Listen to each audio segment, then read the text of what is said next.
Let's give a big round of applause to today's speaker, Mr. Micah Godbolt.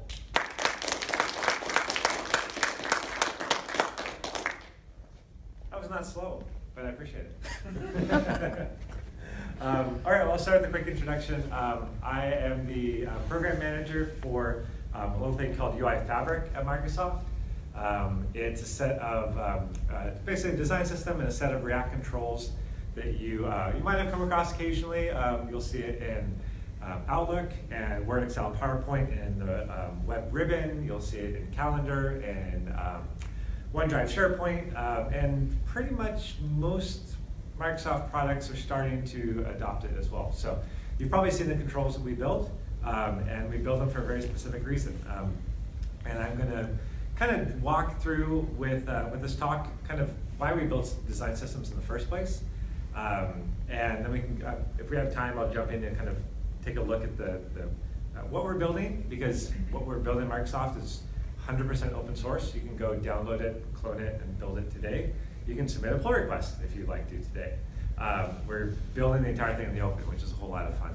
But first, kind of the question comes up, what even is a design system? I ended up writing a book a couple of years ago when I was first kind of collating all this stuff. And I'd initially called it front-end architecture, because back-end architecture was kind of a big thing, especially in Drupal. But no one ever cared about the front end. They're just like, whatever, just we got 2 weeks at the end of the project. You'll do all the front end then. And so I really wanted architecture on the front end. And so that's what I called the book. And the publishers came back like, not everyone quite understands what that means, but what about we say design systems in the title as well? And I was like, okay, if you really want to, kind of thing. It was a great call because design systems in the last couple of years have literally just blown up.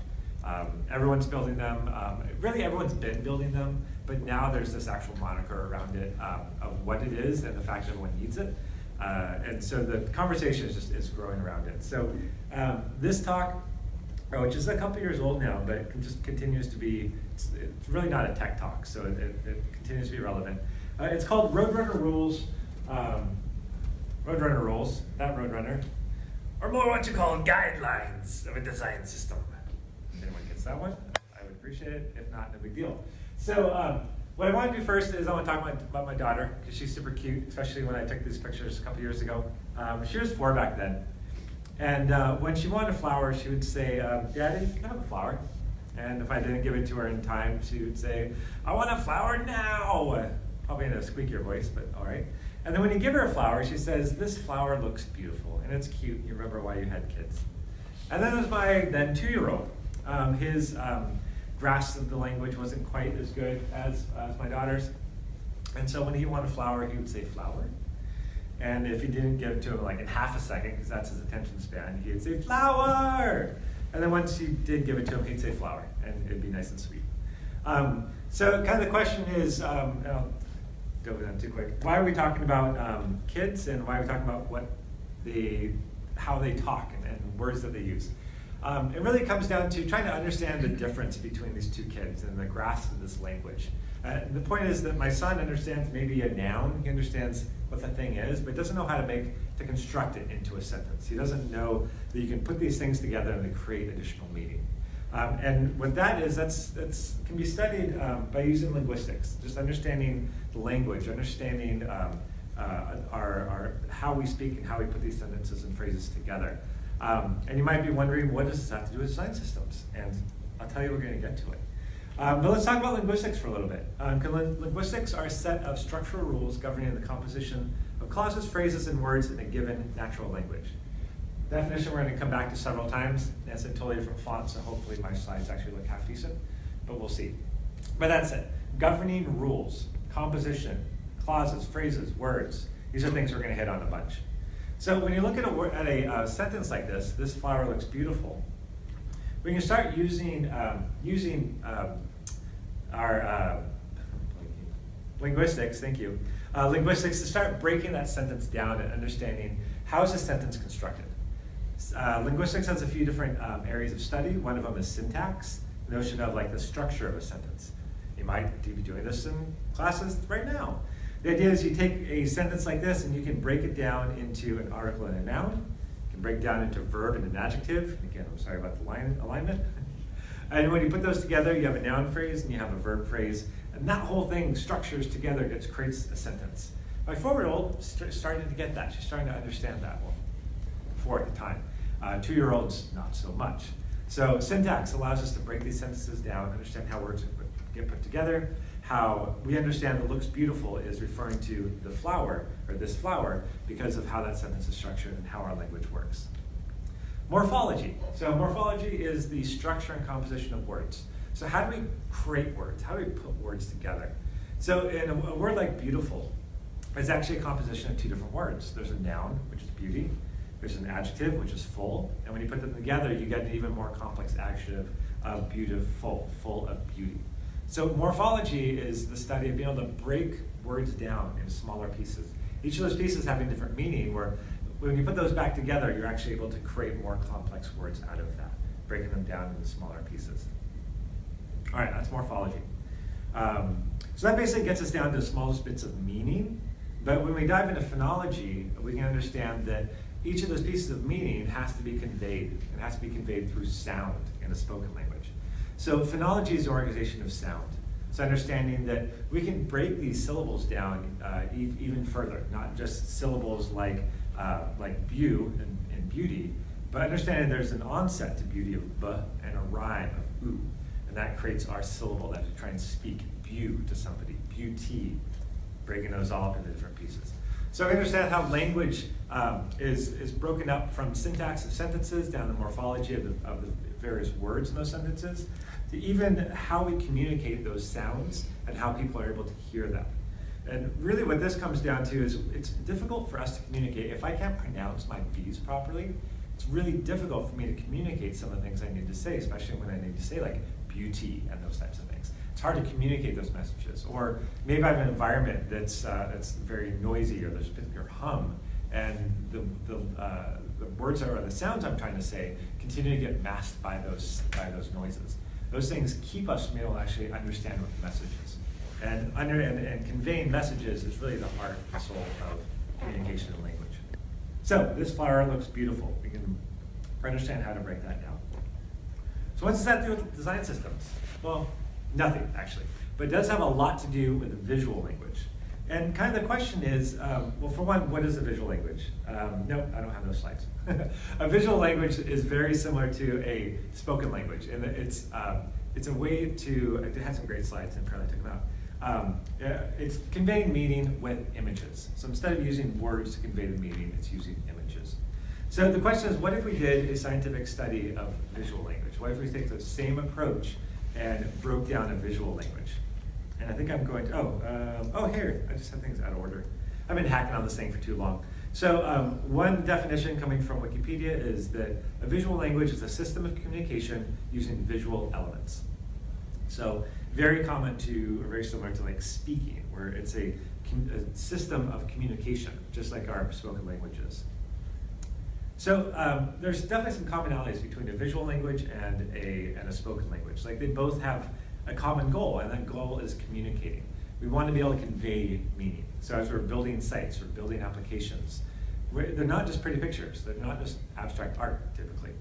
We're trying to convey some meanings. We're trying to communicate ideas like trust, value, reliability, authority. We're trying to convey meanings through that.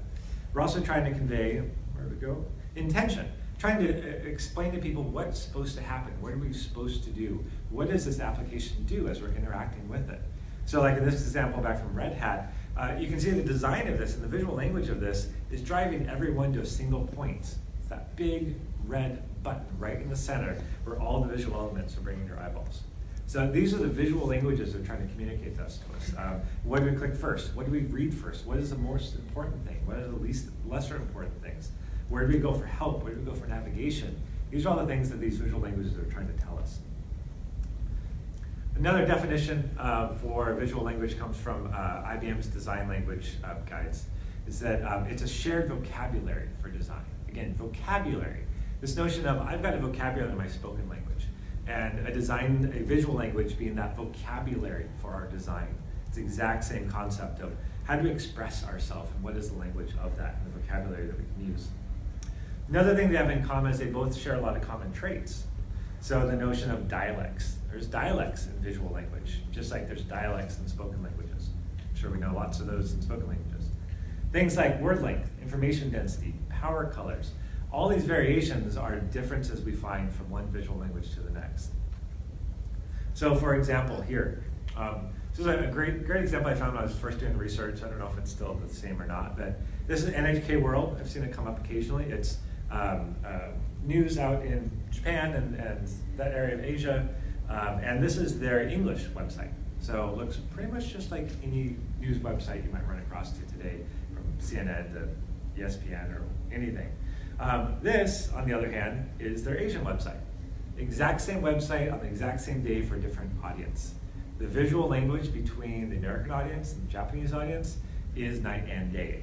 The information density, the amount of colors that they use, the packedness of everything, the different styles of buttons, like it's a completely different set of expectations from one audience to the next. So there's different dialects. There's definitely different dialects when it comes from one visual language, or sorry, one visual language to another. There's also this notion of jargon. Jargon being just like colloquialisms, things we use, just terminology that we use that is kind of specific to our area. Things like this. This is, hopefully you can see it easily. Well, that's horrible. I apologize. So like a price matrix where you've got like your different prices.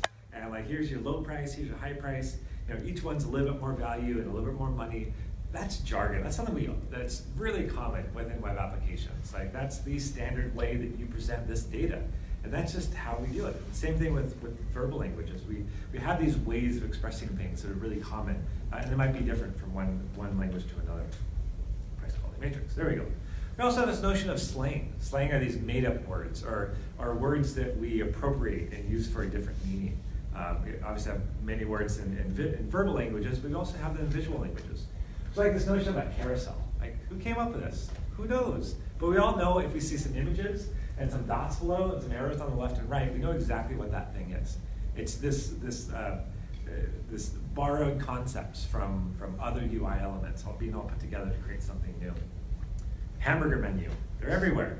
Show up everywhere. Where do they come from? There's theories. We don't really know. But everyone really, for the most part, knows what they do. This is a bit of slang within our visual language. It's like, how do I express this notion of a menu that opens up when I click it? Oh, there's slang for that. So we understand that the verbal language and a visual language are very similar. They're very similar aspects, they're very similar goals, and we should be able to study a visual language in the same way we study a verbal language. So let's take a look at this again. So a set of structural rules governing the composition, clauses, and phrases and words of any visual language. It should be over there. I'm trying to see what my slide is. Okay, sorry. So that's what we're going to try and do, is trying to do that study of, take that same kind of approach, but to a visual language instead. So let's do that. Let's talk about syntax. So we've got a basic website here. You've got header, you've got banner, you've got your 4 boxes, of course, sometimes 3, sometimes. And some pretty common elements here. And let's see how syntax can help us break that down. We understand that in a website, there's going to be a header. Header helps us understand where we are. It's given us an idea of the location. I think I had more than just about up there at one point, but it dropped off. And even gives us an idea of like identity, of how to log in or who's logged in, those types of things. This syntax in visual language helps us understand how to compose pieces together. Just like we have this sentence structure of like page or sentences and paragraphs and pages, we got the same idea with being able to compose together an entire page with different amounts of different pieces of content. When we understand how those things play against each other, and down to even just navigation. So morphology helps us understand how can we compose things together. How can we take a simple element and start composing it together to create something that is much more rich and much more complex.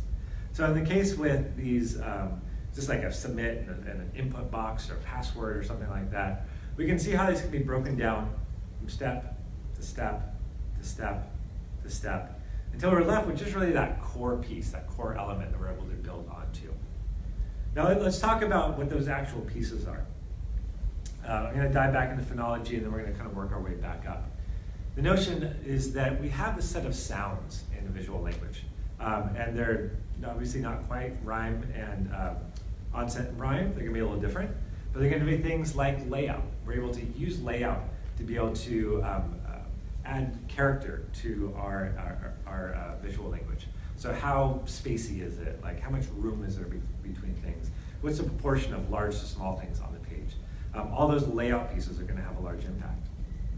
Talking about typography, the various, how many fonts are we using? How big are the fonts? What are the colors of the fonts? Like what's bold, what's strong? Like where's our eye drawn to? What are the various pieces of the typography? It's obviously a large part, so we're trying to communicate things with words as well.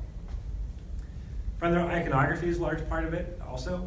We use icons to be able to represent content, represent navigation. Sometimes they're interface, sometimes they're ornamental, but what those icons look like and how they kind of work within the visual language is another large part of it.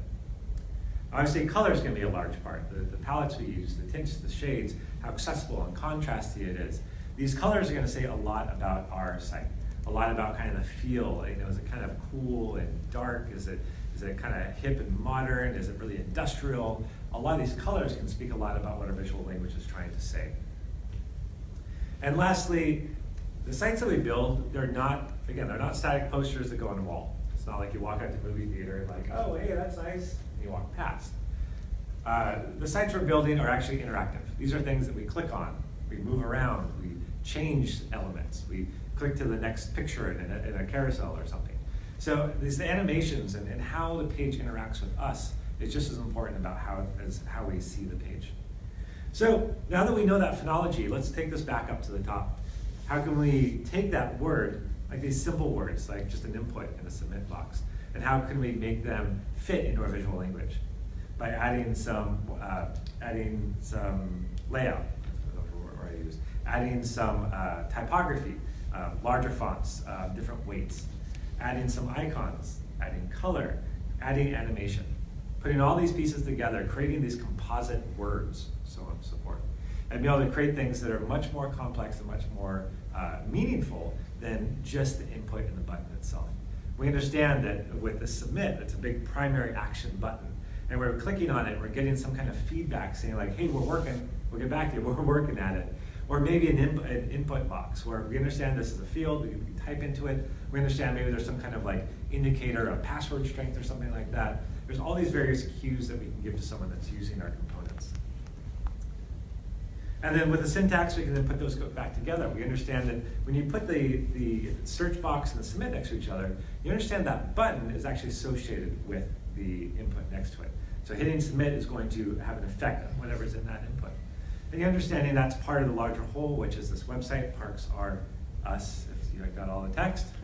And that's part of a much larger website and the content within inside of it. So understanding basically the linguistics of our visual language, we're able to break this thing down from like, well, this is how we build pages. This is how the end experience looks like, to this is how we build up our various components. These are the colors and fonts and animations and everything you use to build that visual language out. We can break our entire site down to the smallest possible pieces we can. And then from there, we're able to build that back up. So really what the design system is, it's that bottom part where we've got all the pieces broken down. We understand all of the Legos we have to work with. Now we can start building things with it. And that's where a design system comes in. This concept is certainly not new whatsoever. If you follow Brad Frost at all, well, and if you don't, you should. He's been pioneering this for a number of years. Since 2015 was this post. This notion of atomic design, taking atoms and combining them together to make molecules, combining those together to make organisms. And then he breaks the analogy and goes to templates and pages. But this idea of being able to break things down to small pieces, and then once you have those established, being able to build them up. I don't know how long everyone's been within web, but this is certainly not the norm. For the longest time, it was pretty much, here's your DOM, all right, go about styling it. Like basically, we'll give you everything, now you just have to make it look right. As opposed to, let's flip that around, like, let's make all the little pieces that we need to use to compose our experiences out of, and now when you go and build your application, now you have pieces to actually work with. And that's kind of that front-end architecture concept of, instead of like dumping it on the front-end developer once all the DOM's done and you just have to work with it, let's work with the team that's actually going to be producing that content, your CMS or whatever, to actually build out your experiences out of components and controls that we create. And that's what the design system's trying to build. Now, Brad Frost had some great ideas and teaches lots of amazing things and writes some great stuff, but he also was not the first one to come up with this either. Back in like 99, I think it was, this design from a German company called Frog Design, they worked with Dell.com on a relaunch of, how many people, let's see, what is it? How long ago was that? You're all born before 99, right? I won't ask, I don't want to know. All right, when this thing launched in 99, it used this concept of atomic design, of breaking things down in these small pieces. So as they build pages out, they're composed out of these small pieces. So this has been around for a number of years, and there's been a lot of people trying to champion this work. I think Brad Frost finally hit a nerve with especially a particular community as well, and since then everything's really blown up and it's become a pretty household name, the notion of atomic design, design systems, and so forth. So if linguistics set of structural rules governing the composition of clauses, phrases, and words in a given visual language, well, we can't really call it linguistics anymore because we're talking about visual, not natural language. So this is where I'd say this is a design system. The design system is that structural rules governing the composition of clauses, phrases, and words in a visual language. So that's what we do. The design system is what happens after we study the visual language. This is actually exactly what we had to do at Red Hat when I was there a number of years ago. They basically had design. The design was actually already launched. The site was live, but it wasn't distilled to a design system. So we had to go into this design language that was already there and try and distill a system out of it. We had to go and do that research of, how do we break these things down? What's the syntax of this band of content? Like, how do we break those pieces down? How do they relate together? And literally, we had to do that work of studying that language to break it down. So let's talk about design systems. Let's dive into what they really are, what they really mean. And let me give you a little better definition. So I was to say clauses, phrases, and words and whatnot. That's a little hyperbole-ish. So when I was putting this talk together, I asked what do people want to know about design systems, and of course the first smartass comment was, "What is a design system?" Like, okay, touche. It's a good point. It's a very good question. I should give an answer. At that point, I didn't have a great answer. And so being Twitter back in years ago before 280 characters, I had a couple choices. I could get onto Medium and do my lengthy thought piece and be cool with all those cool kids. Or I'd go some big tweet storm of like 20 tweets just strung together, hoping I could make sense out of it. Or I could be a masochist and try and get a single definition in 140 characters on Twitter. And I decided to go for that. Why not? It's always fun to try and condense things down to the smallest possible sentence. So here's my sentence. And to this day, I stand by this sentence because I firmly believe this is what design system is. And after all the years that I've spent working design systems, this still holds up. I just wrote an article recently for a publish, what do you call it? Like a publish thing, a magazine, or a publish. I'm thinking publishment, but that's still not the word. What's the word? Anybody? Okay, publication. There we go. I knew there's some publication. See, that's the morphology of those things, trying to put those words together. In a publication, and I kind of dove back into this definition as like I still feel this is totally valid, and here's the reasons why. So this definition, a design system is a set of rules and assets. Those two things right there, really important. And they define how to express everything a visual language needs to say. And again, I had to allow wordsmithing to fit this in 140 characters, minus my gracious CCing back to the original poster. So let's see if that holds up and can actually work. So let's talk about rules. So rules break down a lot of things. It's kind of like understanding, we're talking about language. Rules are your grammar. Grammar is like, how do you put things together? How do things fit together? How do I make a sentence? It needs a noun, it needs a verb, a subject, a predicate, this and that and the other. Those are the rules that help me to understand I just can't string words together and expect it to make sense and to be a sentence. Like there are rules about how these things are composed. If I create a new word out of different nouns and verb endings, then there's rules about how those get put together. I just can't make things up. So rules in our design systems are nonetheless. So rules might be something like OCSS, Nicole Sullivan, classic example of breaking components down into little objects. You might be using SMACs, Jonathan Snook, talking about kind of your layout structure of how your code's going to live inside of your CSS, and also talk about how it's applied to your various DOM structure. Or you might be talking about something like BEM, about using single selectors that kind of encapsulate not only the component, but the element and the modifier inside of that class name. Or you might make something up, like at Red Hat, we decided to make something up that's slightly different. It was kind of BEM, where we had like toggle -- control, but then if we wanted a variant, if we wanted some kind of modifier on there, we would drop that into data attribute. So data like the variant, or active being true or false, or those kind of things. So point being here that regardless of the methodology that you use, I'm not saying use one of these or the other, but this is one of the rules of your system. Understanding what that methodology is, determining that early on, and making sure that people follow it. So that you can look at some code that someone checked in and go like, hey, that's not following our the methodology that we've chosen for this project. It should be in this format. So you can go fix it, and there's something to point to, say this is how it should work. So those rules are important. They help you have some consistency about how you build things. There's also rules of thumb, just general rules that you use to help you decide whether you should write code this way or write code that way. And some of those are things like single source of truth. For me, this is really important. This notion of if I have like let's see, blog feed. Yeah, so I've got that title, that H1. I'm a blog title. See, right now, that title is getting styles from blog feed H1 because it's an H1 inside the blog feed. But it's also inside of an article with a class title on it. And you might go, oh no, that looks great, that's perfect. It's red and 32 pixels. But actually the problem here is that the article.title is 26 pixels with line height 1.2. So which one is it, 32 or 26? And I tell you, depending on where you put CSS, you'll never quite know. But the other problem is when you need to go and change this, where do you change it? Like, I need that a blog title to now be green instead of red. Like, do you go to blog feed H1 and change it? Or do you go to article.title? Or do you write another selector that's even more specific and style it that way? So having a single source of truth means you've got one place that you style any given element on the page. And that's the only place, that single source of truth, that defines what the style looks like. You also have this notion of single responsibility principle. This was big for us. This idea that everything we write has a single use. This set of CSS gets applied to this component and this element on the component, and that's it, nothing else. So if you have this, you've got a headline, and this headline ends up being used in the blog feed, but also ended up being used down in the footer. You don't have a single responsibility principle. Your headline's being used in lots of multiple places.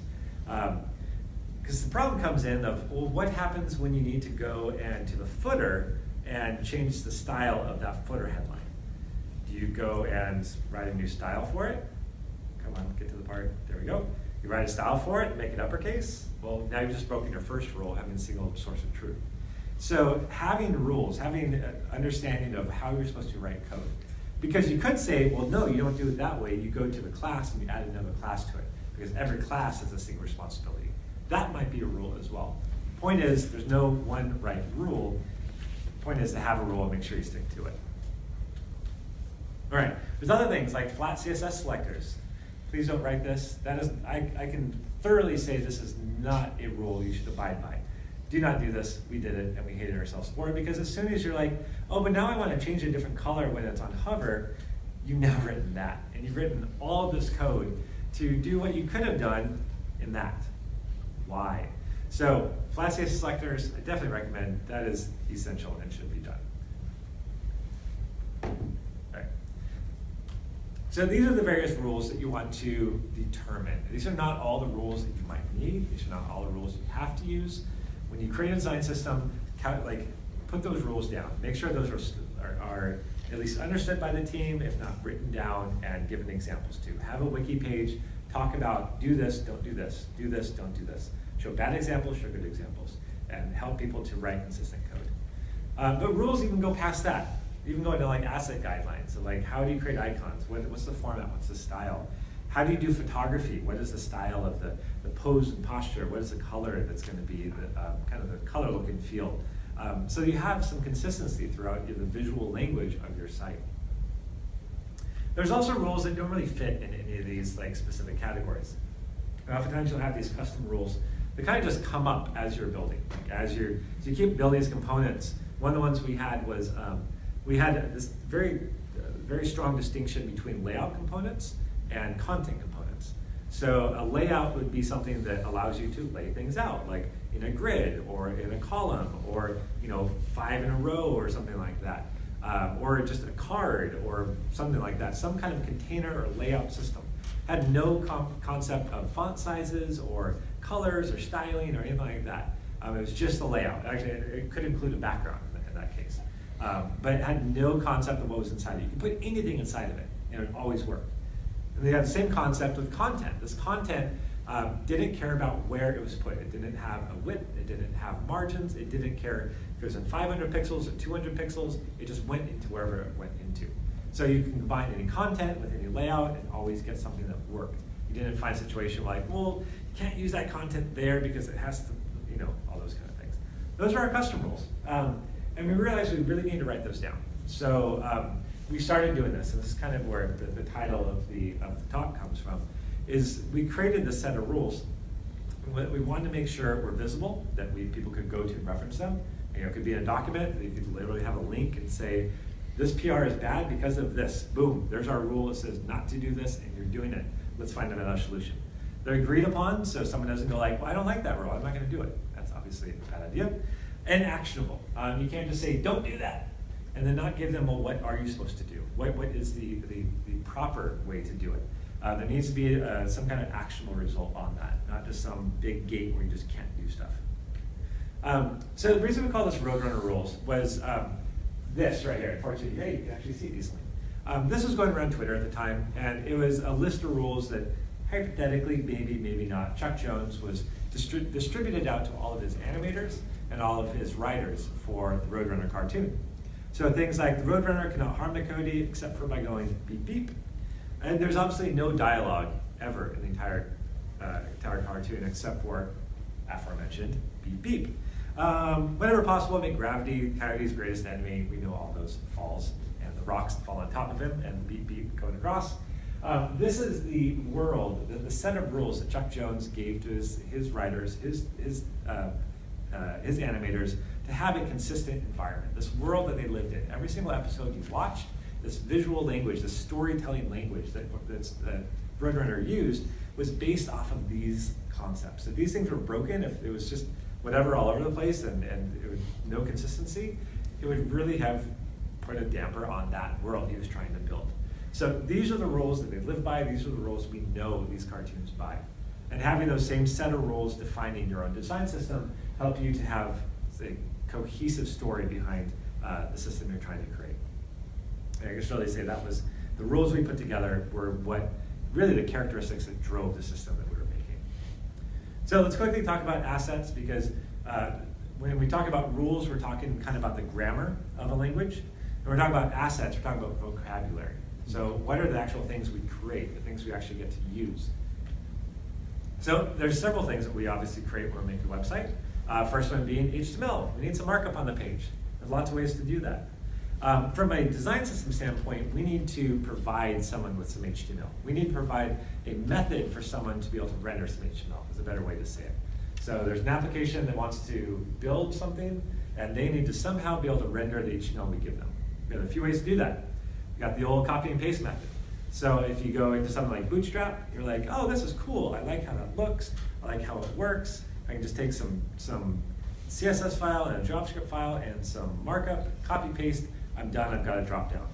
Cool. Yes, that works. Until you need to make a change and fix a bug, and you realize that your button should actually be an anchor tag or whatever silliness, or actually probably backwards would have happened. Now you're kind of SOL because a bunch of people just copied stuff into their site, and you can't go back and really make them change it very easily. So another approach to do this would be something more like a template, where you're passing someone a template. Like, here's the template for that thing, and then later on when we make changes, here's the new template for that thing.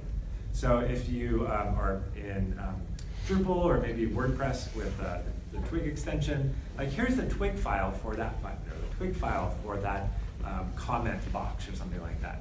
So they can just drop that in, pass the variables into it, and it renders out exactly what they need. It renders out the tags, it can have conditionals in it, it can loop through stuff. Templates are great like that because then you can easily give someone the new version of the template and they can just use it. They don't have to go back and do a bunch of stuff, as long as they haven't mucked with the template, because they'd never do that, never. And that kind of brings us to our next concept of this more of component or interface approach. So with this, you see, there's no markup, there's no file at all. There's literally I think this is Ruby in this case with this Lonely Planet style guide. There's literally a Ruby call. So here's a function, and here's properties to pass into the function. At the other end, we'll do something, whatever it is, it's hand wavy, it's magic, and we'll return some markup to you. And you'll do that tomorrow, and we guarantee we'll constantly return good markup to you with good CSS, and you can just continue to run your application day after day after day. And so when we have new cards to push out, here's the new code, just kind of put it in your node package or something like that, and just call the functions, and you'll get all the right markup. And this API approach is incredibly strong, because instead of just trying to hand out templates, which they can hack on, and they will hack on because you just gave them a template, it's a file, this approach is very much a contract. It's we promise if you pass these props in, you'll get markup back. And don't change them because we'll be making updates and pushing updates out. And that contract's something you can actually get written down and understanding about. And the great thing is that on the other side of this card, it might just be one template. It's very possible. But it could be a template that calls a template that calls a template. And it could be that today, and it could be 10 templates tomorrow and 3 templates the next day. The point is you have an interface that is input in and markup out. And how you decide to work with that is completely up to you as the maintainer of the design system. This is how it works in a lot of modern architecture. What was neat about going to Microsoft was I've been doing an approach that was very similar to this. So we had twig files, but they're in a package where you're not going to hack on them. We just give you an interface. So you pass props in, and we return markup back, and we can do kind of whatever we want on the other side of it. To going into a React project, which is very much composition of components with props being passed in, and this is even TypeScript. So TypeScript defines and locks down your interface, so you can't even pass in a value that's not valid. Like you try and pass in a string where it expects a number, it's going to yell at you and not let you compile. So moving from something where it's well, we kind of have this system of this black box kind of rendering, to moving to React, where that is the contract. You basically say, you can use this control, you call it and pass some props in, and I'll return something to you. And that's that whole notion, and this encapsulating things behind some kind of function call. That's kind of the holy grail of this whole thing. So that's markup. That's how you can get markup to somebody. And there's also just a notion of what other assets do you also need to provide. That might be in the form of CSS, either a CSS file or maybe something that's injected by the component itself. There might be some JavaScript that needs to be loaded to make the components work, or maybe some libraries beforehand, to make those components work. There's font files, icon files. I don't want to be already. And there might be visual assets like images and SVGs. And those also need to be provided to those end users. So if you're building a design system and you've got people that need to use it, you need to figure out how are they going to get to that. It could just be on a CDN somewhere. You just point a URL at it and you've got it. Or it could be something that's distributed by Git, or maybe it's packaged up in NPM. So one more? No, that's it. But you need to have some kind of story of how are you going to get all these assets to your users if they're not already packaged in with Webpack or something like that. There's also a concept of build assets. So these are assets that are going to be in your design system but are going to be compiled down to something else. Some really obvious examples of that is your Sass. You're probably going to have Sass in your project. You're going to compile that down to CSS and ship some CSS. You're not expecting your end users to also have to use Sass, compile their own Sass. They just want to use your component and do stuff. So your build assets are going to include some Sass and convert it down. You might have TypeScript that then gets converted to JavaScript and shipped out as JavaScript, so you don't have to be running TypeScript to be able to use the components. Same thing with JavaScript being converted down to ES5. So the newest versions of JavaScript don't run in all the browsers, so oftentimes it's transpiled down to ES5, which is all the same functionality, just a little more code to make it work, but it's better than nothing. So oftentimes you need to do that. You also might have some task runners, have some kind of automation, Webpack, Gulp, those kind of things that are wrapped around it as well. So these are all part of your system. These are the assets that are built in your system. Yes, these aren't the vocabulary, they're not the pieces that you actually give to people to use, but they're a vital part of the work that you're doing as they either build or ship those parts of that vocabulary. So let's talk about documentation a little bit. I'm trying to think if I have no, I don't. Okay. To me, documentation is probably the key aspect of a design system that puts it above the rest. I had a bit of a ranty tweet a while ago that if you can't display your components outside of your application, you can't take your component and render it somewhere else. You don't actually have a component, you just have some code abstraction. You just have some smart way of being able to abstract code. With a component, you literally need to be able to take that component out of the application and be able to display it for everyone to see. It needs to be able to sit somewhere static. It needs to be somewhere that you don't have to spin up an entire CMS just to see one control. I'll tell you, I've worked in that environment and it's horrible. We had a place where we had to do a bunch of work on a calendar or like an event page or something like that. And to work on an event page, you literally spent 45 minutes spinning up the CMS, populating multiple event pages, linking the pages together, and then having a very slow refresh loop every time you wanted to like refresh the page and see what your changes did. And then if you come back to it the next week, you get the whole process over again. So being able to take all these components out of their environment, to be able to render them in a documentation in some kind of environment where you can actually see them rendered is key. Because that allows people to be able to see them and hack on them very quickly, iterate on them, and design them and build them without having to actually be working inside of whatever system you're in. So there's a bunch of different ways to do that. You can kind of go a style guide approach.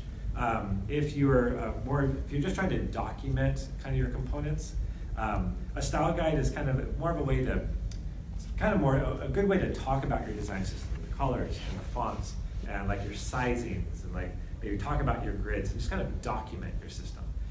It's not as much the components itself, but just good documentation around what you've built in your system. So KSS, hologram, these are actually probably a bit outdated. Most people kind of skip style guides and jump straight into the idea of a pattern library. And someone like just literally last week asked me, what's the difference of style guide and the pattern library? And my response was basically style guide. Style guide kind of originated from, say, like magazine layout, where like you work in a magazine and how do I lay out in a magazine? Well, here's a style guide. This talks about proportions. This talks about how things should be laid out, how fonts should be used, how drop caps, and so on and so forth. They describe the style, or they guide the style of the application. So in web, it's kind of the same thing. Like, what font should I use? What color should I use? When should I use this versus that? That's very much a style guide. It helps you to build things in that experience. But it's not the things itself. It's kind of the rules distilled down. The pattern library, on the other hand, this is your vocabulary. This is like, these are the words we have to use. If I'm going to go write something, I want to know what words are available for me. And this is where you go to do that.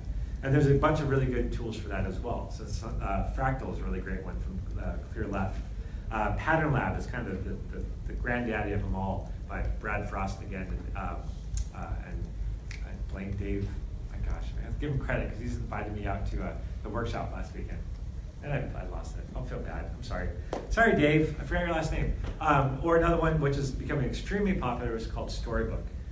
Storybook's popular because it's JavaScript based and it will allow you to render React, Angular, or Vue components inside of it. So this idea that you can build all your components as these separate little component files that your application can use. The app can go import the button, render a button. But on the other side, you've got app here, and I think I've got a little bit. Okay, you have app over here, you've got a bunch of controls in the middle, and over here you've got Storybook that says, hey, I want to import those too. I'm an application, I'd like to import those in, and let me render them all out so everyone can see it. So you can go to one place, see every single button, every permutation of the button, every single possible combination of these things put together, and then give you some really cool tooling, like have knobs to be able to make changes in it and those kind of things. But again, it's kind of a playground to build, a playground to display, to show people what does your design system contain and what can it do. So again, if you can't get it into here, it's not really a component, it's just an abstraction. Like, if you can't pull it out as some separate piece, that's not components, that's just a function call to do something in your application. Sure, return some markup, but good luck documenting it. I know I've tried, it's no fun. So that's the first part. A design system is a set of rules and assets. Rules being kind of the grammar of your language, how you put things together, how you build things. What are the rules that you want to use to create this cohesive story? And on the other side, assets, like what are the actual vocabulary of your design system? What are the pieces that put it together, the HTML and CSS and JavaScript? What are the various components that you have in there? Those are the assets. So the question is kind of, well, why are we building all these things? And that's what the second part of this definition is all about. It's to define how to express everything a visual language needs to say. Now again, I wordsmithed on this for quite a while, so it's kind of, it's like, what exactly do you mean by that? So let me explain a little bit. This was a design that we had. We were given kind of late into the process of building a design system at Red Hat. These are just the quick sketches. This is what it actually finally looked like when we're done. There's a lot to say here. There's a lot that they want to communicate on this new page. They sent us down and said, we've got these designs, we want you to build this. It's big. There's lots to say here. It's going to take you a lot of time to go band by band by band by band and build this whole thing out. So we understand it's going to take you a long time and we want you to get started on it. That's what the website wants to say. And the point of a design system is to, back up, be able to define how to express everything the visual language wants to say. So here's the visual language. Let's make sure we can express everything it wants to say. Because it wants to say insights, and it wants to say news and events, and it wants to say who our customers are and our local contacts. It wants to say all these things. And we need to be able to express these things. We need to have words, basically, to express them. Because pixels on a page, those aren't words. Those are the sounds that eventually come out. The pixels on the page are produced by those words, and we need to actually define what those words are. So let's break this down just in a couple of the bands and take a look at what it's going to take to build these. So we took a look at our design system, and we realized, well, we've already got all the layouts. We already have this like band layout, which has a header and a footer and a content area. We already have like grid layouts, which we can do 3 up, or we can do 5 up, or 20 up, or who cares? We can already do that. That's already built in. We already have images that can display icons, full-size images, groups of images. We can display images. We've got that. That's no problem. We've got headers. We've got headers that are just a single bit of text. We've got headers that have a description down below. There's even another header version that has even more text down below it. There's even like knocked out headers. There's a bunch of different header styles we already support. They're already there. We don't have to do anything. Lastly, we have call to actions or buttons or whatever you want to call them. We've got those. They're red. You can click on them. They're great. And lastly, we have a way to display inline videos. So if you need an inline video with a title in it to actually show it to that YouTube, just pass the YouTube URL in and the text, and boom, you've already got it. It's already in there. We know that we can put all these pieces into layouts because of our rules. So we know those images don't have some like fixed width to them. They're just going to break as soon as you throw them on the page. They're going to fit whatever layout we give them. Same thing with the images. If we put them in a 5-up layout, they will be 5 up. If we put them in a 3-up layout, they will be 3 up. So we realized we had all these pieces already. And when we took a look at the design they gave us, they're like, well, we've got all that done. We've got all the buttons done. Okay, you can kind of see this. And we've got all the images done, we've got all the videos done, and there's actually a whole bunch of other stuff we already had done as well.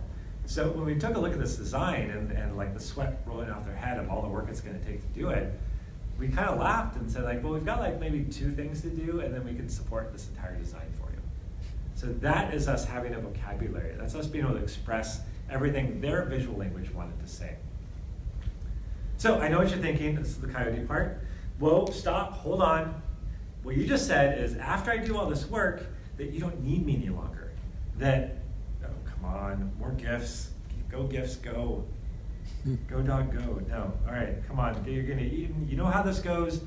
As soon as you create all these components, you don't need any more components. You're out of a job, and you know you got to go flip burgers somewhere. Burgers. I wouldn't even plan that. All right. So fortunately, that's not the case. What this means is once you're done making that button once, so you don't have to make it over and over again every single time they have a new design, you can now start focusing on other things. But you start focusing on how do we automate our testing? How do we distribute these components properly? How do we make better abstractions so that we can push out new updates to our templates? How do we create better documentation? How do we improve accessibility?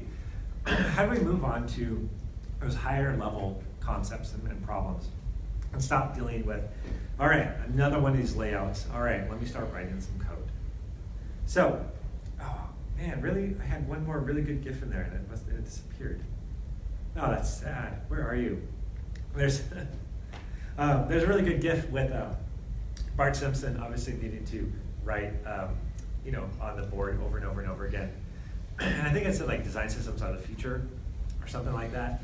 And basically, I do not fear the future. It's spoiled because my slide's gone, but that's basically it. Is don't fear this future of design systems because it's going to enable us to actually focus on the things we want to rather than focus on things that really bore us. So that's that. Thank you. All right, I'll move on to the next thing. Do we need to take a break or anything? Or? No. Let's, Micah, just a few points of clarification. You want to explain what twig and props are? Sure. So twig, and I'll do a few here. Twig PHP. So the problem is with the design system, the goal is to break things down into small pieces and then put them back together. Now, what that entails is you need a way to put things back together. Who's ever done a server-side include? Yeah, okay, we got at least one. They're horrible and they're nasty, and back in the day, that's pretty much all we had. You want a common footer? Well, you write that footer once, and you have your, seriously, like your Apache blah, blah, blah, like actually include that as the page is loaded. Mm-hmm. Really not something that's gonna scale to an entire application or something like that. And we're obviously not gonna expect people to just copy and paste code together when they wanna build something. We need some way to dynamically compose a page together, to compose pieces together to build more complex components. So how do I take a button that's in one file and a text field in another file and make a new thing out of it without copying and pasting? And that's where a templating language comes in. So Twig is a really good example of that. If you, who works on WordPress? WordPress users? A couple? Oh my gosh. Who does Drupal? Yay, Drupal dev. All right, cool. If you're using Drupal 8, you're in Twig heaven. It's wonderful. Whoa, I did not do that. All right, we're good, we're back. So Twig is an example of that. Trying to think, Ruby has kind of a templating language of its own. There's also like Mustache is really popular, this one here. And these are all different libraries that allow you to take multiple pieces of markup and compose them together into a larger piece of markup. And then also give you things like conditionals. So like, if this is true, then do this, and if it's false, do that. Or if the number is greater than 5, do this, and if it's less than 5, do that. It also allows you to loop through things. So I can pass in an array, and let's see if I can find like a super simple example in here to talk about props really fast. Trying to think, maybe just use this. An example here. Not really, let me do this. Better idea is here. And I'm trying to input, it'll work well. Label should work. Label's a nice simple one. Who likes CodePen? CodePen rocks. All right. And one of the reasons CodePen rocks is that it makes it incredibly simple for us to, simple as I say, it's gonna give me an error. It'd be silly. There's been a bug recently where it loads stuff in the wrong order. Oh, shoot, do it from here. So sometimes they work, and sometimes you have to put this script somewhere else. It's a bug, I need to fix it. Oh, really? This one's a little different. It needs to be last, and for some reason, CodePen sometimes loads it first. But that's not it, in script tag. Oh my gosh, this is supposed to be a quick example. Script. I blame the fact I'm on a Mac. I didn't actually close it properly. Does that work? Let's see where it is. Come on, I'm supposed to do this. Is it maybe because you're in? Oh, even this, like, yeah. There's, oh no, this example, sorry, this example's broken. That's not good. There's actually supposed to be stuff up here, and it's not whatsoever. Leave. That'll explain it. Let's see the one for a link.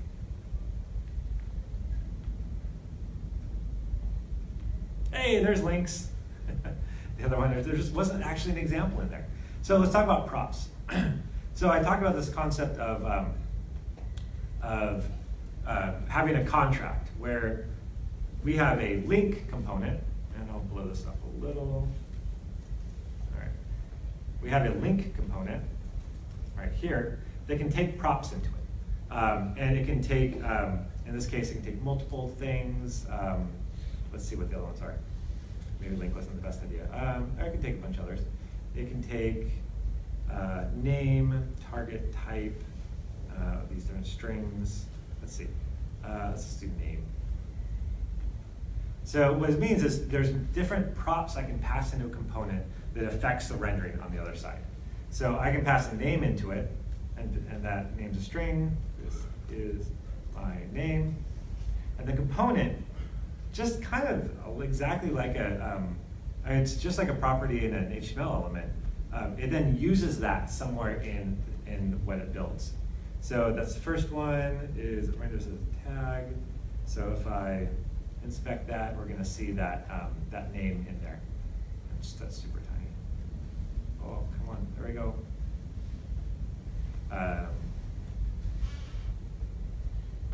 Yeah, so there's gonna see that name value. So this link,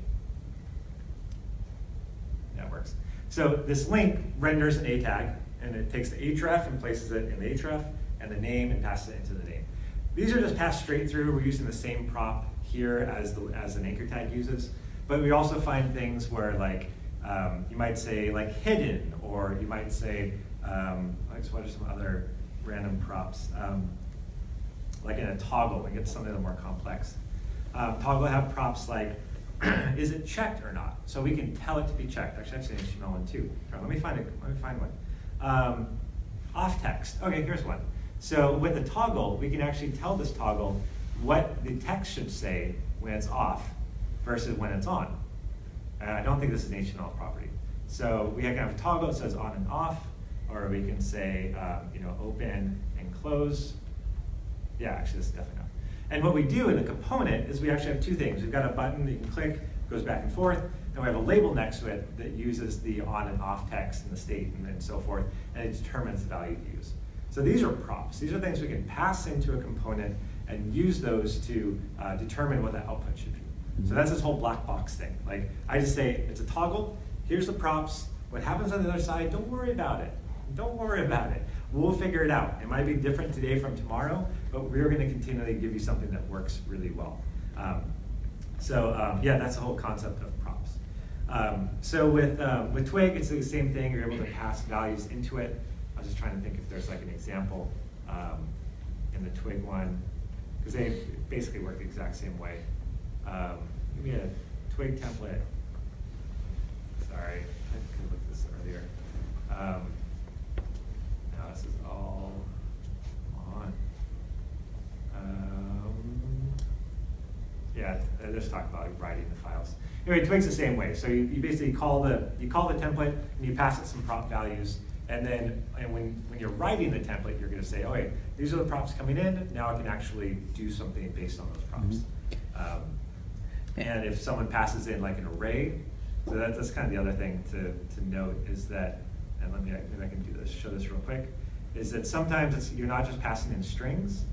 Sometimes you're also going to be passing in, let's see, like what's a good, breadcrumb. Yeah, sure, breadcrumb.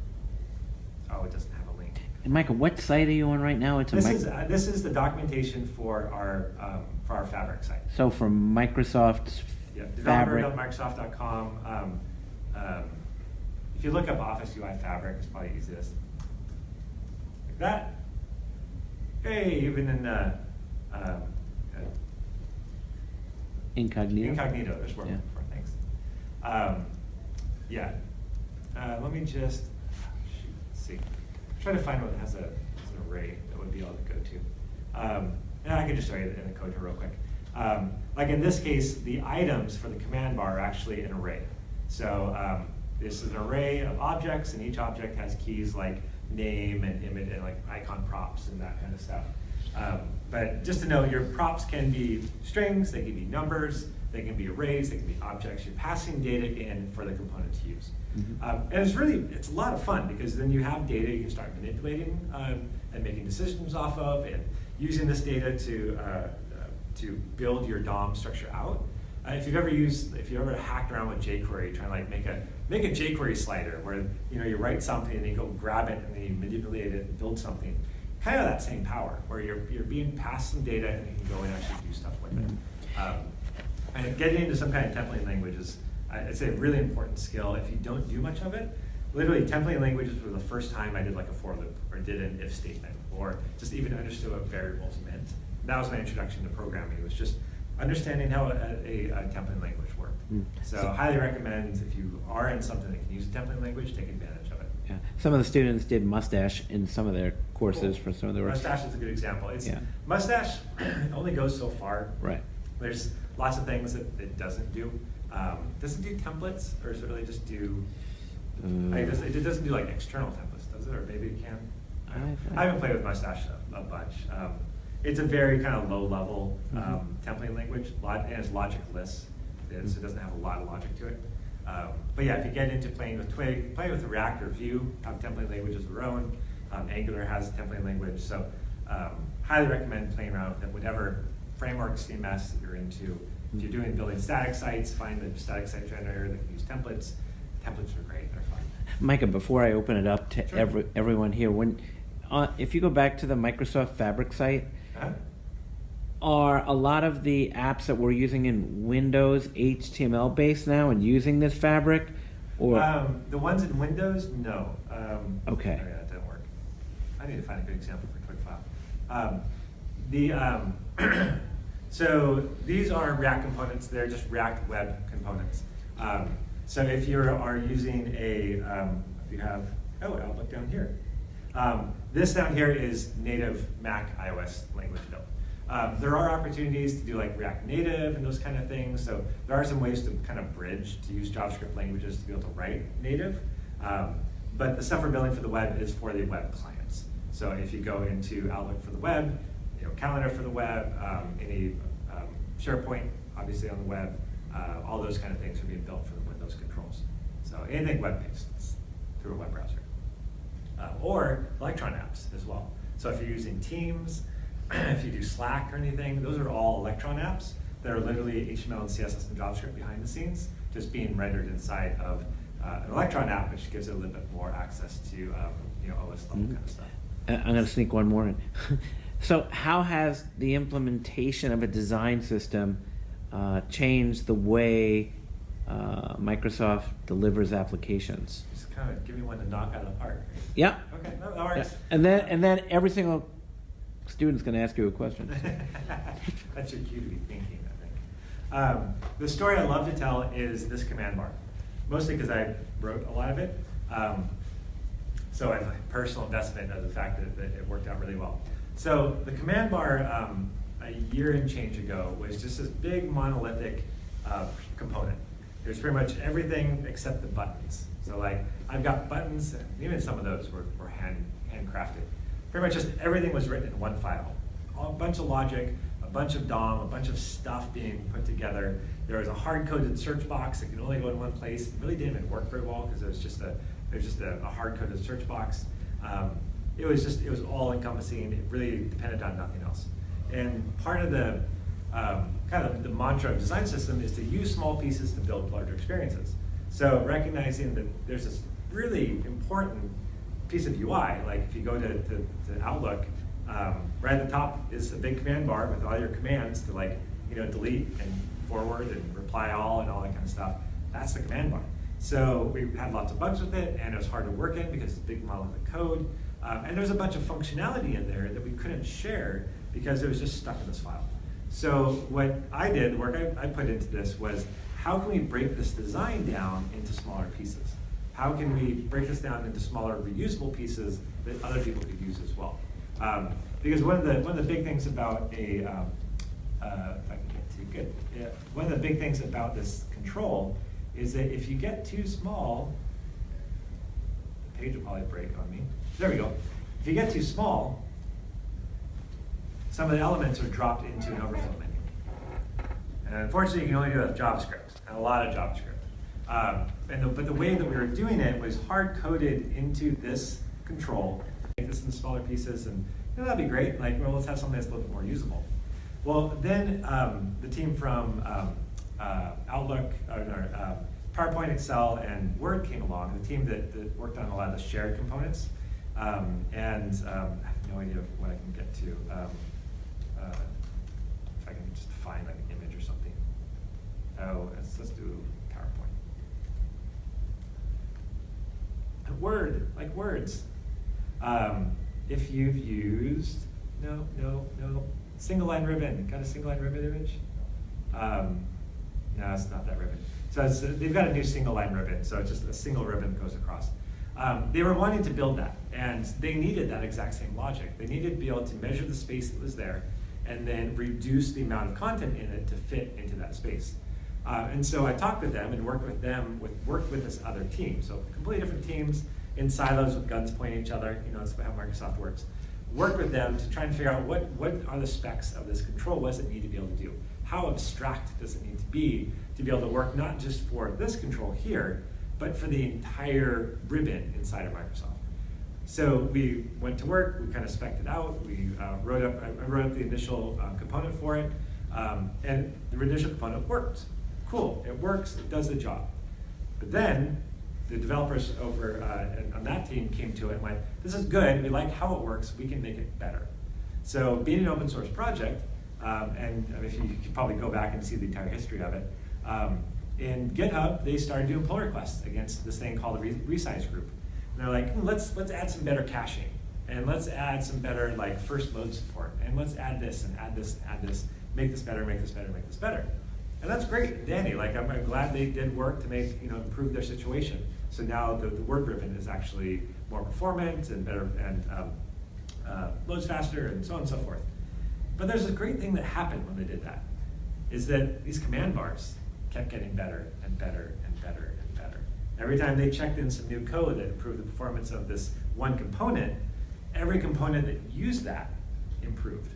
And it happens, it's not just that, it's also our breadcrumb has the same kind of concept of, when there's not enough space, things need to fall into an overflow menu. It's like, oh wow, now our breadcrumbs are more performant as well.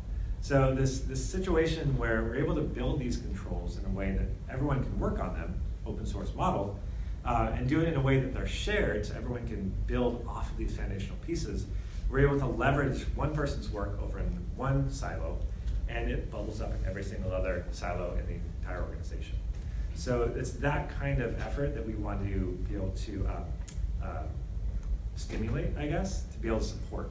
We want to have an environment where people can come in and build shared controls and work on shared controls and contribute to those controls to make them more capable, more functional, more performant, more accessible. And that's how we're able to create value inside of a design system. And I don't even know what the original question was, but that's what I wanted to answer it with. But that also works really well when you're talking to the execs of like, look at what happened with Fabric. I had a talk just recently, this was what I brought up, and everyone was like, whoa, that's the kind of thing that never happened to Microsoft until we did what we did with Fabric. And the value that came out of that just is tremendous. All right, so question time. Do you just want to pick on people randomly or just go around the room? No, there. We'll start at the bottom left. Sorry, apparently I'm looking left. So I'm interested in what job title do you have? Probably not the best answer to your question of what you're interested in. My job title is actually a program manager, which probably is nowhere near what you're looking to do. The reason I'm a program manager, actually, when I started and came in, I was basically a front-end developer. At Microsoft, they call it design developer. So basically, we develop in the design space. We're on the design track, but it's more of like a coding approach. Basically, front end. We didn't do as much of like application logic kind of thing, a lot of prototyping and so forth, but also working on building some controls out. So is that kind of your question, or is it related? Okay, yeah. To do this kind of work, it kind of goes up and down. It goes from hardcore engineering to more front end development to design, and it's kind of the fun thing with design systems is it's kind of the merging of all three of those. Is you need developers to build systems, to build frameworks, to build platforms. If you start getting into like React and Vue, to actually doing a lot of more complex logic, and when it comes to performance and those types of things within JavaScript, you definitely need the expertise of a developer for that. But there's this notion of how do you compose UI together? How do you build styles at scale? How do you build systems that allow you to retheme and whatnot? And that's really a front-end developer's forte, not as much developer. And then you have the designer itself is how do we create a design language that we actually want to propagate? So the great thing with design systems is you can pretty much have any role, and there's a spot for you on that team. All right, next. Do you know React, Angular, or Vue? I know lots of React. I know a good bit of Vue. Maybe a little bit Angular. And do you prefer to work more with React than others? I prefer to work with React or Vue. Angular itself might be a little better these days, but the way that Angular is built wasn't very conducive to kind of the compositional, well, at least it did composition, but it was much more opinionated about like kind of owning the whole thing. And it was very difficult just to drop like a React component or drop an Angular component in. Like I just want to use a little bit Angular. There's really not much of a thing. It's more of an application framework. Whereas React or Vue, you can have a completely static website, and like, oh, I just need this one little spot here to be dynamic, or to pull, from some, it pulls in some Reddit feed or something like that. Like you can just make that one tiny little spot to be Vue or React, and compose that out of a bunch of little controls, and it works great. So I would typically say React or Vue are the great places to start if you're looking to build a JavaScript-based design system, and really. And if you're doing more application-based, where you are grabbing data from databases and allowing users to interact with the data, that's when you really need to be reaching for one of those tools. If you're like, I have a WordPress blog, and I would like to be able to build components and compose those into my pages, you don't have to reach for that. You can. There's still really good tools out there for converting like React code into some static code. But oftentimes, something like Twig is everything you're going to need. You're going to be able to build your controls, pass props in, and then iterate over things. You just really at that point you just need a template language, because the template language is needed for your documentation. It's also needed to build things in your app. So kind of either way is fine. But once you start going, I need to click on that thing and things to happen, you probably want to get into JavaScript. Besides like a link. Yeah. So when you make the rules for the language to figure out how things go together, if you already have a site that wasn't built on that way, yep. How do you go about figuring out what the rules are that site is? Sure. It depends. There's, I guess, a couple different sets of rules. One are visual rules. It's just understanding how do these things work visually? How do pieces get put together? What are the various layouts? And this kind of layout, like what do the gutters look like? What are the different variations of this visual element up here? And then there's some visual study that needs to be done to kind of catalog those pieces. You can print a whole bunch of stuff out and start scissoring them out, if that's kind of the approach. Just catalog the stuff the visual language needs to say. From there, then you have to figure out what's the best way for me to represent these. In the case with Red Hat, everything was a band. So we had this concept of a band, and a band had a layout to it we could then reproduce over and over again. So we kind of then started with how do we want to break this down, and that's a long discussion to have. We actually started with not as much abstraction, and then someone's like, well, couldn't you break that down further? And I'm like, I guess so. And so further and further and further until we realized, okay, let's just have buttons, and let's have labels, and let's have just tiny atomic pieces is how far we end up breaking things down. And you might even break things down further, like button might be like some clickable element that is wrapped into something. So it's an exploration between you and other developers to determine how far to go with it. Mm-hmm. What is your favorite piece, like favorite component out of all the things that you've like ever worked on? In this system specifically? Yes. That's a tough one. I mean, I keep coming back to command bar just because of, again, that story. But since I've already told the story, probably what I would say, and it's kind of, it's a little painful to do it, but the details list. So this is a component that's really neat to demo, but it's also really painful because it's just huge and it's got a lot of work that needs to be done on it. But what's neat about design systems is design systems drive coherence. is a big thing that we're talking about recently. Is we've got tons of apps, and they're slightly disparate in how they work and how they function. And what we're trying to do is drive coherence, so that every single time you go to an app, you have the same type of experience. Not exactly the same experience, like it doesn't look the same, it's not, layout, everything's exactly the same, but they feel the same, and they're coherent in like how things work. So like with a details list, it's really neat because I can click on something and select it. Okay, this is cool, this is kind of how I expect it. And if I use the up and down arrows, you can see my focus is changing, and I can hit, not enter, spacebar. I can see this a lot. Okay, maybe not that. And then if I can do different selections, I would hold down Shift. Oh my gosh, really? In this one, it's not doing it? Did I just find a bug? Did they change functionality on me or something? And then you do this, and it just works, and it doesn't work. Come on. Details list. Basic. Was I on the wrong one? There it is. Weird. What was that? I was on something weird. Okay, so you can click on something. You can move to a different selection. There you go. What was I on? That was weird. All right, there's the space bar. Don't expect it. When you hold down Shift, it selects multiple items. These are just the things you expect. So if this control is used every single time you see a list of things you can interact with, and everyone's using the same control, wow, okay. You've got the same keyboarding, you've got the same shift, escape key deselects everything. Like you've got all the same functionality just by using that same control. So every app, and sometimes some spec you have to follow, like, all right, if you have shift and you do this, but then if you have escape and then right arrow, like all these kind of interactions, you don't have to specify so everyone does it the same way. You give them one control and they're all able to do the same thing. And this offers marquee selection. Does this one have one? Yeah, marquee selection's built in. Like everything is there that you would expect to have in a list. And the more people that can use it, the more coherence that drives. So it's also a pain in the ass because it's big and nasty and bloated and needs to be refactored 3 ways on Sunday, but it demonstrates what kind of coherence you can drive with a control like that. Thanks. So can I get a few questions? Sure.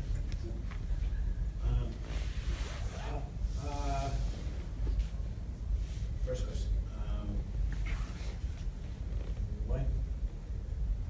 So how did you become a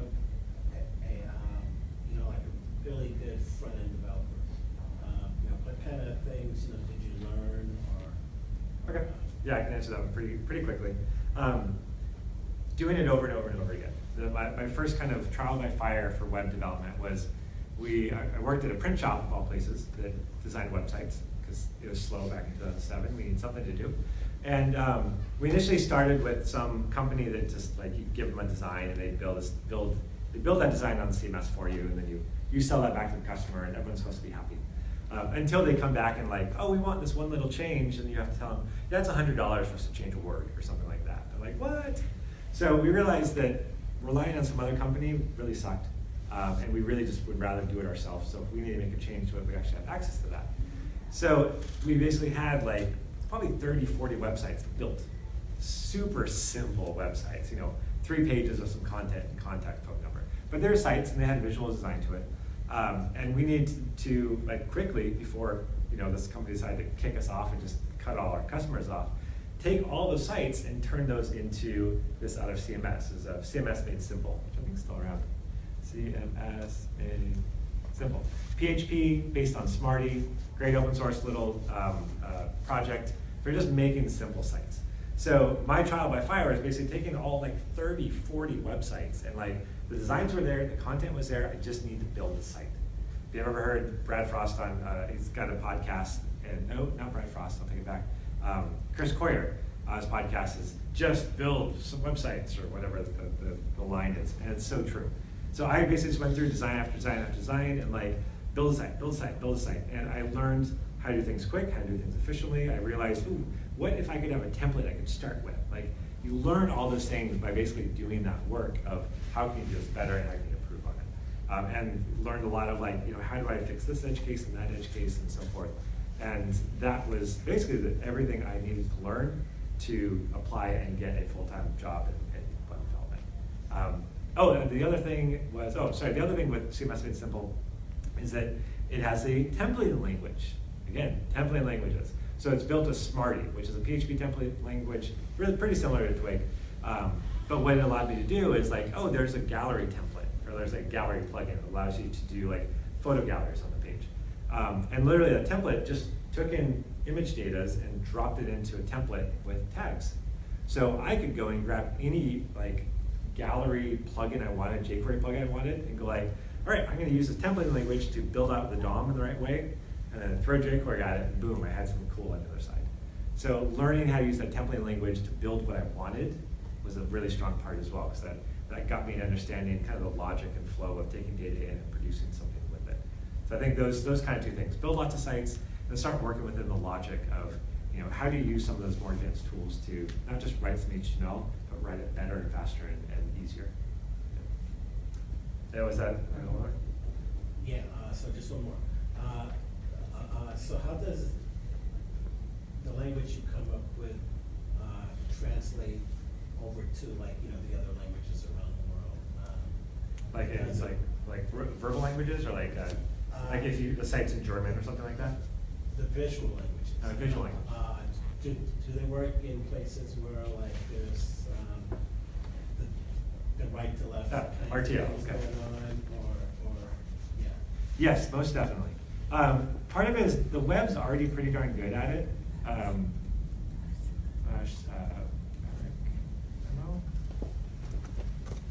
That site doesn't have it. This one does. The web's already pretty good at this. It has an RTL prop, or an RTL that you can put in at like the HTML level, like dir equals left to right. It'll automatically do lots of stuff on the page. It'll flip like flex directions. So if you have floats and flexes and stuff like that, it'll actually flip the direction of it. But there's more work that we do as well to support that also. So like if something has a margin of left, we'll flip it and make it a margin of right, so that as the thing flips around, like a search box. So you're thinking about that kind of stuff all the time? Oh, we definitely are. It's going to work this way, it's Yeah. going to work that way. So in RTL, the search box has, come on down, has an icon on the right instead of left, and it's got padding proper so that everything works correctly when it's flipped around. So obviously we don't have all the strings in here because we don't worry about strings, but yeah, we support RTL for sure, and that's something it's definitely important to be considering if your language is going to be used, so if your design system is going to be used with other forms of language. Mm-hmm. So how big are your teams usually, and how do you sort of get in contact with each other? Sure, it can be anywhere from one person to two people. I worked on a two-person team for quite a while with occasional dev support for the rest of our team. You can get a lot done with two people, for sure. You can also get a lot done with a dozen people. I mean, there's no really good answer. I mean, you can get to a scale where you've got teams of teams, where you've got like a team that's focused on performance, a team that's accessibility, a team that's working on platform, a team that's working on this and not the other. So kind of sky's the limit. There's not really too much to answer for that. But the concept of a design system can certainly scale from very simple needs to like Microsoft or Salesforce or Google size needs as well. And the teams have to scale with it. So I guess like once you have all these like smaller components built, and like let's say you're building I guess like 5 sites or something, and you need to like use this component on multiple sites. What is it Twig that you use to I guess kind of pass parameters like okay, it's gonna be this color, this size, and then I don't know. Yeah, that's exactly it. I mean, it's not just like copy paste this. Yeah, exactly. You don't copy paste and then just. Yeah, what you typically do would be somehow distribute your templates. So you wrap them up in like a node package or something like that, where you can install it into the project. So that as soon as you push out a new version, you can npm install, and it pulls down the new version of the templates. And then you can just link to the templates. And with Twig, you can just basically it's just like import path to the template and then the props that go into that template. Okay. And so it could just sit in your node folder, and whenever you build, it just builds the HTML for you, and that's static. But what gets produced at the end is going to be just raw HTML, like everything put together. Mm-hmm. But you can build it that way. So you have multiple sites; they all use the same template dependencies, and so they'll all build their HTML using those templates the exact same way. Okay. And if you make a tweak to it in the system, and it propagates to all the various sites that are using it. Mhm. And all that computation, you like sending the parameters, is that on like the node? Does NCAM have a system? So the props are going to be basically props are in that case build time. So I've got code. I'm writing code, so I want to build something with a button and an input. I will import the button, import the input, pass some props into it, and hit start, and it's going to take all that, compile it down, and give me an HTML page. Mhm. At the end of the day, it's just an HTML page. And then when you push to your server, you're just going to push those HTML pages up to the server. In that case, or I mean, if you did it with like Drupal or Twig, they would actually compile on the server before they're sent. But for a simple scenario, it always compiles down to HTML in the end. Okay. Yep. What is the most challenging aspect of creating a design system? Naming things. I hate to say it, cop out, but it's so true. Yeah, just finding. That's a bit of a cop out. So let's see if I have another one. One of the hard things is kind of trying to figure out how to abstract things. When you start working in code, there's so many different ways to like abstract how to make something. Like, do you break it into 3 components? Do you break it into 20 components? Do you have little helpers that build components for you? Like, how do you create those abstraction layers that make sense, that are intuitive and easy to use? One of the feedback we always get with Fabric is that it's really out of the box, easy to use. Part of it is because we don't have a lot of unnecessary abstractions. It's basically a component's a component, it has props to pass in, it renders something on the outside, that's it. There's no weird magic, there's no weird extra commands that you call, there's no proprietary thing you have to learn. You grab a date picker, you pass in the values you need, and it's done. So we try to kind of remove those abstractions so that there's not some like meta language on top of it that does everything for you, where I've seen a lot of other ones that kind of have that kind of thing. So yeah, naming things and abstraction. Maybe I'll do those two. Thanks. Okay. How long did you work on Red Hat, and what were some of the frustrations? Did for about 3 years. And frustrations, let's see. There's a lot of frustrations. I'm just trying to think which one to highlight. Let's see. Well, okay. One of the big frustrations was that in Drupal, and Drupal dev, she left, darn, can't get a name in. With Drupal, or really any CMS, when you build something that's CMS, it's all a runtime thing. It's all everything happens in the application. So if you want to see what a page looks like, you have to render that page in the CMS, because it grows and grabs things from the database and makes decisions and puts things together and produces a page at the end of the day. Problem with that is that from a design system standpoint, I just want to build things and hack on things super fast. Like, I don't want to be having to populate content for me to see what something looks like. And so that round trip, the time it takes for me to get a bug, say like, that color's wrong. All right, let me fix that color. How long does that take? That was a huge frustration, because it would take literally an hour for me to even verify, like, did I change the font correctly? Like, and that's a very, I just need 14 to 16. Is that right? Did I do it right? It's like an hour-long process. So what we ended up doing was, Drupal is PHP. This is Drupal 7 before they started using Twig. It's just PHP with a bunch of PHP templates that do PHP stuff and throw markup out the other side. And that was really kind of annoying, because we wanted to have control over those templates a lot better. So we pretty much just took their entire rendering engine and like sawed it off. And we created a bunch of Twig templates over here, somewhere else, that whenever Drupal wanted to render something, it would just call the Twig template. And Twig template would, since it's PHP, would just give it back some markup, and it would serve the markup up. And being able to make that cut, just to surgically separate those two pieces, meant that I could go over here in my design system, and I could write Twig templates, and I could iterate on those and tweak and change and try them, find the bug, figure out the edge case that's breaking it, and figure out what I can do to make that stop breaking. And then when I'm done, I can save and publish, and Drupal over here says, oh, hey, new bits, I'll take those in, and it works. And that's the workflow that was so incredibly frustrating that we had to get out of, so we could actually move with some velocity. And that's a really cool spot because sometimes all you get to do is prototype in a static environment and then go, here's my markup, be nice, which never happens, it gets mutilated.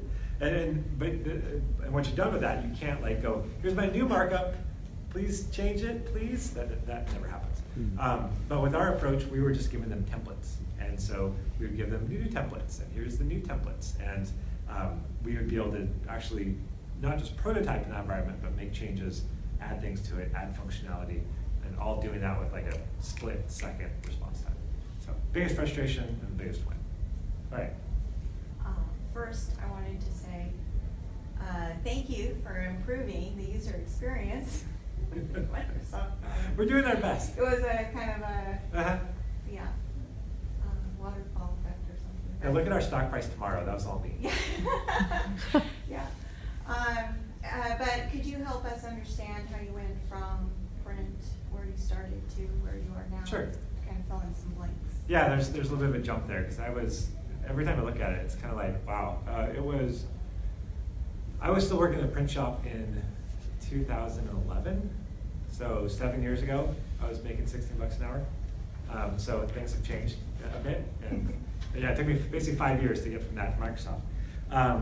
And the things that I credit to that, I built lots of stuff.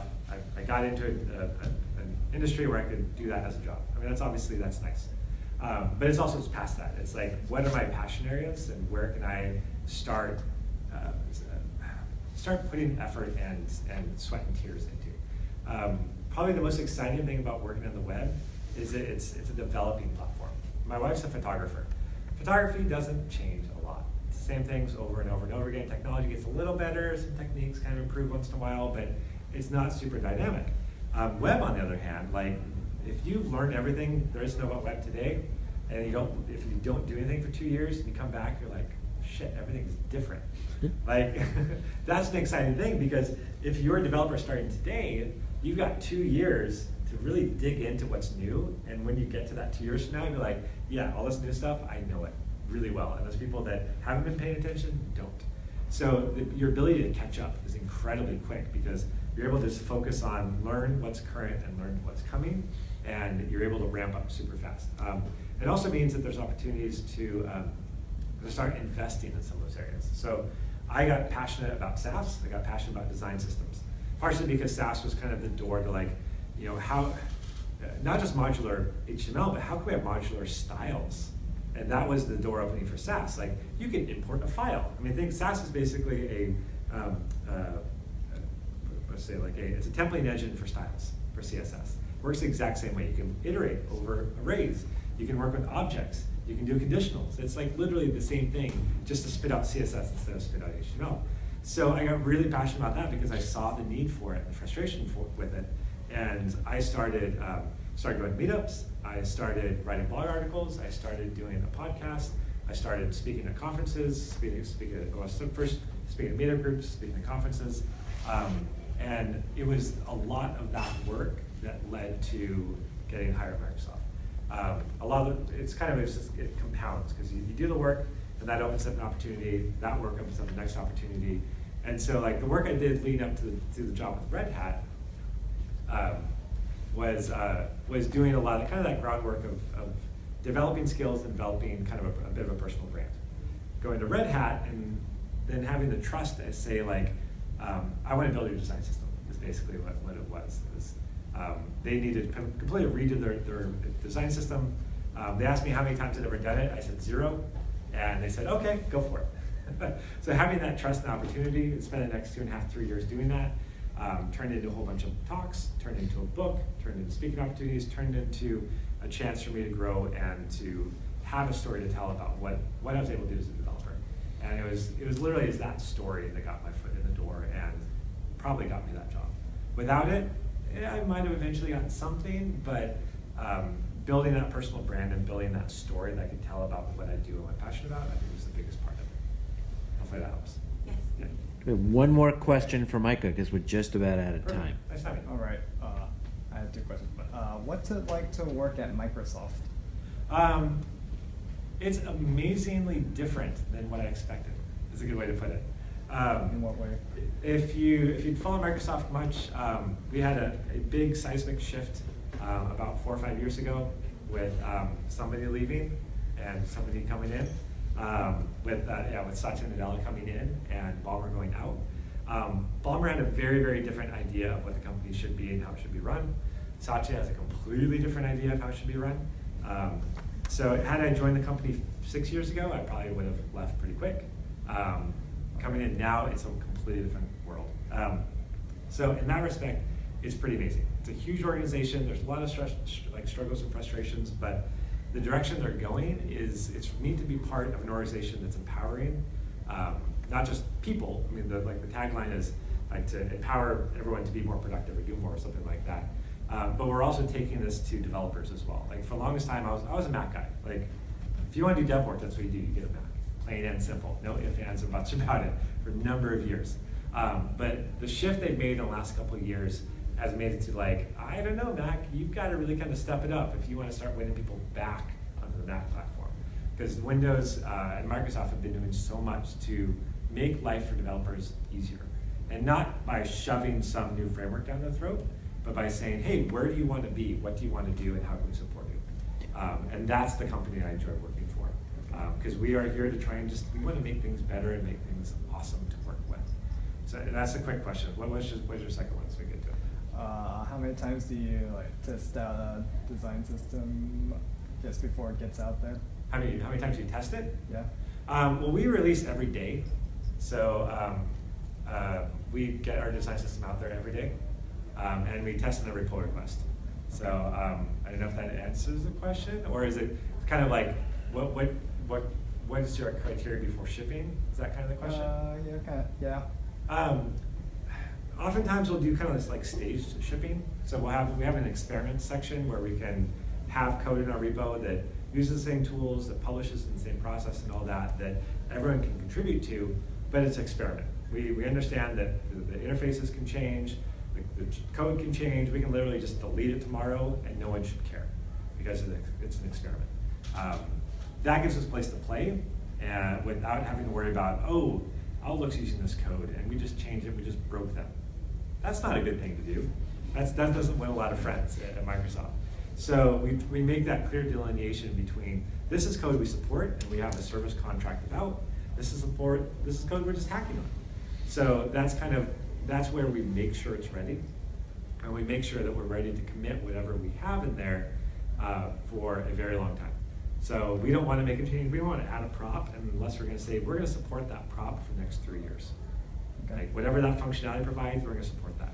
And that makes you go, I don't know if we're ready to add that yet, because that might entail a lot of work in the future. And those are kind of the things we think about before we actually ship something. And then on top of that, do we have testing? Do we have documentation? Do we kind of have all the other checkboxes marked off? We make sure those things are in place as well before we ship something. So we want to make sure it goes out and is successful and people can use it properly. All right. Cool. All right. Well, thank you, Micah. So those are like awesome, well thought out questions.